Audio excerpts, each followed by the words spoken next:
So even though my experiment in data at the time prevented the desecration of the throwing of further Aeron shares, about $800 a piece, as I remember back then, probably a lot more than that today. It brings me to the moment we are in SaaS today, that data assets have become really valuable. And data assets aren't just limited to the traditional realm of B2B data providers like price reporting agencies and the energy, the metals, the resin and petrochemical space, the forestry space, the travel space.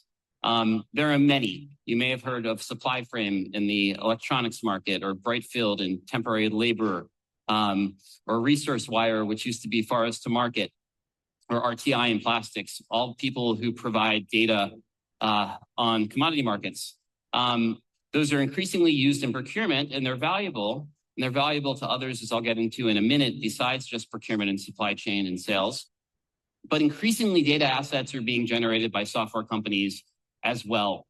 And at first, and I think I've got to give Coupa credit, even though my colleague Pierre Mitchell, to use a British expression, kind of took the piss out of the three suite providers earlier today on stage, which he did in a very nice way. But Coupa created the first set of community insights on benchmarks through opt-in that really became the basis of how they sold. And it really drove competitive differentiation 5-6 years ago, and still does, based on having benchmarks from a broader set of companies in a given market. But now a lot of others, Cievo included, and others in this room, have built scale through opt-in community insights. And what's interesting here, not only are potential customers of that the users, but also investors.